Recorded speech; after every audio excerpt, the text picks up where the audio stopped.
Hello everybody and welcome back. Good to talk to all of you again today. And first things first, oh boy, this video was supposed to come out a couple days ago, but life unfortunately got in the way. But I'm still going to get this video done because it is a very important topic to talk about.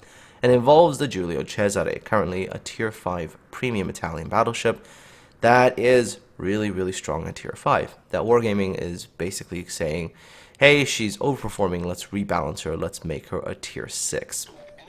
Personally, I'm of two minds about this change. On the one hand, I do want to see better balance. I want to see better balance within the tier, so that the ship is not blatantly strong and overpowered. I want to see good balance there. I want to see a ship that is competitive, offers some sort of flavor or quirk about her that makes her kind of her own thing without really becoming so overly dominant that she just overshadows everything else. So if I'm standing purely at a balancing standpoint, and only if I'm standing on the balancing perspective, I'd say, sure, why not? Go for it. Let's balance the ship out so that she fits better in the game. The problem, of course, is the fact that this particular situation is quite a bit more complicated than that.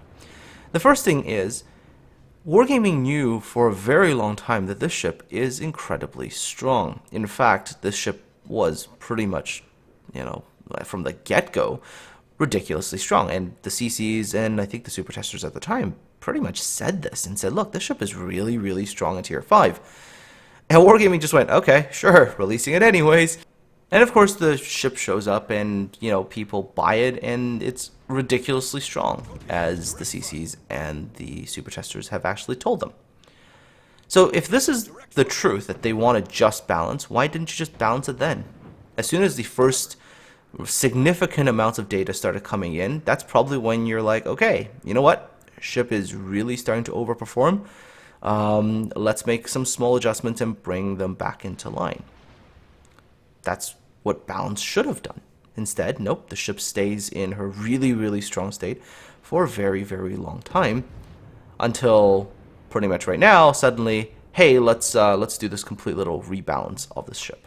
That's the first thing that kind of sticks out and doesn't really make all that much sense. If it was purely for the sake of balance, why not just do it before? Another thing that bugs me about the whole let's do the rework balancing of the ship now is the fact that the whole game has changed from when she was in her overpowered state. We've got the CV rework, the A rework, concealment expert got changed. The engagement distances are different. Why do a change now for the game in its present state based on statistics of a ship from before when she had completely different things to deal with? It just doesn't really make sense to me to now do a rework based on statistics that may not even be relevant anymore. So this is another one of those things where I'm just like, I'm not really sure why we need to do this rework now. Why can't we wait a little bit more, wait till the CV rework is done correctly, collect some new data then, and then decide how we're going to proceed with ships like this. So this, once you take away the balancing argument, which is the argument that they're using, well, what's left is a little bit more troubling. Because now I'm starting to become more on the suspicious side of Wargaming. And my reasoning for this argument is the fact that they consciously decided to release the ship in an overpowered state, even though I'm pretty sure most CCs and STs told them that this ship is ridiculous for Tier 5. But they did it anyways. And that is most likely just a business decision, right? Let's do this because if we have a strong thing that really stands out, then we're going to be able to get good sales on it. And of course, by doing that a few times, they've set that bar. Now that if you don't have something that is like really strong, nobody wants it. So let me ask you all a question. If they do go ahead with this and they change her to Tier 6, what's going to stop Wargaming from doing this to other ships in the future? Like, hey, we're purposely going to release a ship that is pretty overpowered. We're going to make that ship something that you're really going to want to buy if you want to be competitive. And then, once the sales have sort of dried up and the Christmas boxes have been sold, the loot boxes have been sold and they've made their money from that, they come out and go, right, sorry guys, yeah, the ship has overperformed outside of our expectations and we need to change her up. Now, all the people who bought the ship, well, think about it. Not the same ship anymore, right? And very likely, if she doesn't perform, then she becomes relegated to poor queen status, but you've already given your money away. So the ship essentially turns, let's say, maybe into a poor queen. She's just not that great anymore. So the thing that you bought, well, now it's just sitting in your port rusting away. Oh, but then suddenly a new tier 5 comes out. Now, originally, if Cesare had stayed at tier 5 and this new tier 5 comes out, maybe you're not interested because, hey, I've already got a really, really good ship. And in that condition, that particular ship maybe wouldn't have stood out as much at tier 5. But suddenly tier 5 Cesare is gone. Now to tier 6, and this new ship gets to be the new king of tier 5. And, they're going to be able to make a whole bunch of sales all over again.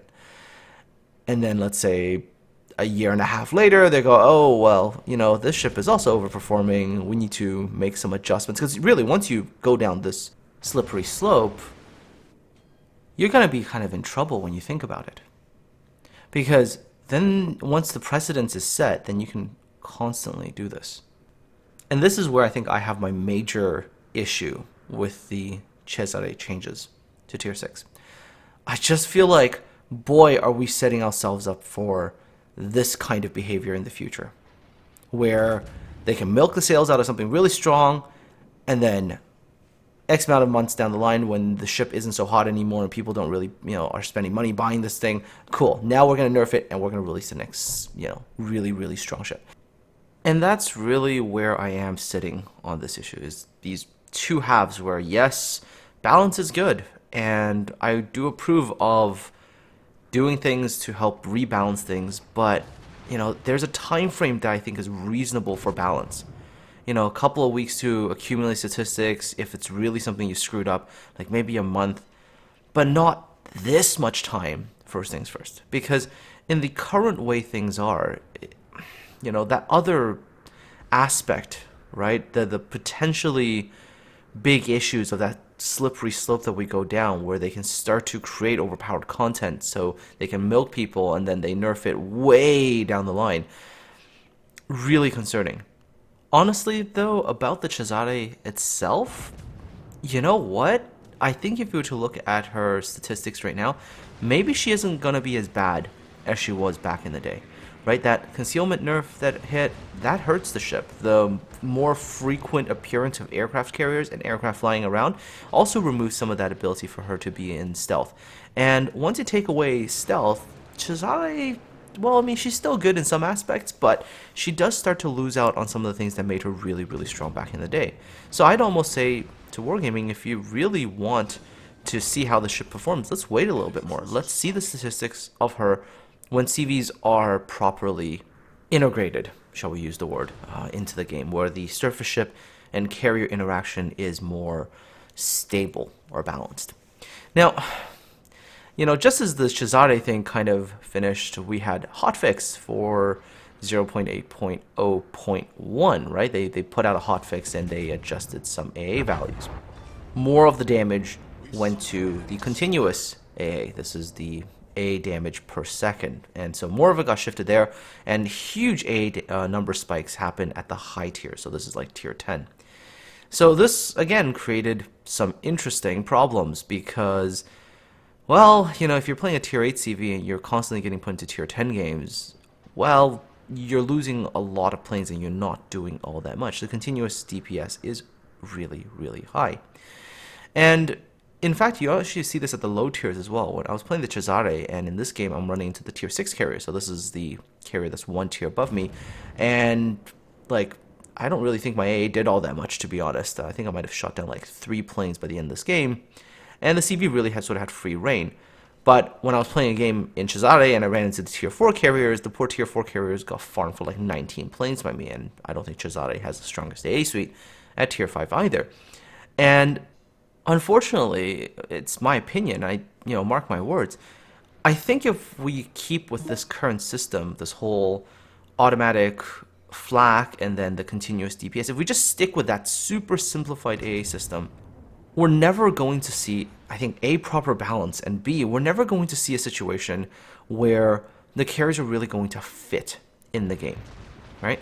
And if you're disagreeing with me on this one, that's okay, because you can have your own opinions, but this is what I'm just going to say. And this is going to be a long-term problem. Like, if they keep with the current system and they never opt for any kind of skill-based interaction, we are going to be back in due time facing similar problems that the original CVs faced. Anyways, let me ask you a question first, right? And you tell me what you think. Do you think in the game there should be an arbitrary maximum hypothetical damage that a ship can do? Like, it is this number that no matter how skilled you are, you're never going to be able to pass. Do you think that such a system should exist? So do you think that if you're playing, let's say, a tier 6, doesn't matter if you're playing a battleship, doesn't matter if you're playing a destroyer, doesn't matter if you're playing a cruiser, there should be an arbitrary cap to the maximum amount of damage that you're capable of outputting during the course of a game? I think, for most people, the answer to this question should be no, it shouldn't be. How well you do in a game should be dependent upon your skill and the skill or lack of your opponents. So theoretically speaking, when I'm playing, let's say, a tier 8 battleship, even if I'm bottom tier, I should still have the ability, when, you know, I'm playing my absolute best game and the enemy team is playing their absolute worst game, that I should be able to rack up that one game worth of, like, let's say 200k damage. That should not be something that is impossible because of some sort of arbitrary cap. At the same time, if the enemy team plays incredibly well and they angle me perfectly, and their cruisers are doing a perfect job at kiting and dodging and weaving my shots at a distance, then okay, I'm going to have a really poor game. Like, let's say I do 40k damage that game. That's all alright, right? Because that, at the end of the day, is a skill-on-skill interaction. If you look at the current CVAA system, you'll realize why this becomes a problem. Because what's happening is that a CV, essentially, and this has to go both ways, because remember, at the end of the day, even the surface player has to have fun with the carrier in the game, and I don't think that's the case, right? But think about the problem that you're going to have right now. A CV's damage total is limited by the number of ordnance they can drop, which is limited by the number of planes that they're able to deploy during the course of a game. Now you end up at this problem that carrier players will eventually run into, which is there's at a certain point in time you're going to realize that no matter what you do, that if you're playing in this tier match, you're going to lose this many planes per strike. At a certain point in time, your damage is going to get capped. There is not much more you can do based on your skill, because the mechanic that is countering you is entirely skillless. A full-blown potato running a full AA setup is going to have the equal effect of shooting down your planes as a Unicum player who is running a full AA setup. And it's just not a fun interaction.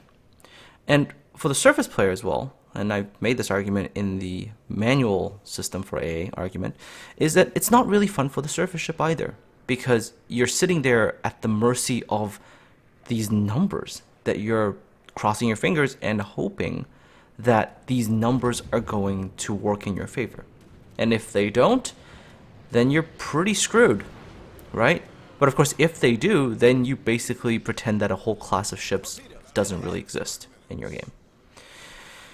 Not a good system, in my opinion. And I think this is something that really does need to be addressed.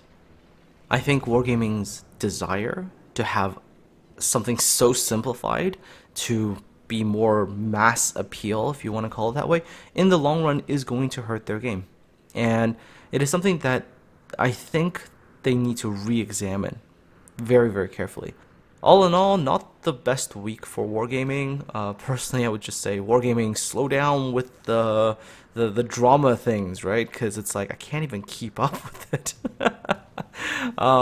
Yeah, but really just the whole thing I think needs another look. It needs to be reevaluated some more. I know Wargaming really likes their RNG, basic simple systems, but in some cases, simple systems just don't have a lot of longevity. They're too easy, too basic, and can only really cause more issues for the game in the long run. I would really urge Wargaming to not be so afraid of complexity, because if you have something that is accessible because on the surface it looks simple but it is very, very deep, then you actually have good long-term gameplay, because there's a lot of things to explore and learn and to think of new things. If it's too simple, in terms of its depth, then you just have really shallow things, and once it's done, and there's nothing more to do. Anyways, folks, that's all I have to say about these things. Take care, and I'll talk to all of you again really, really soon.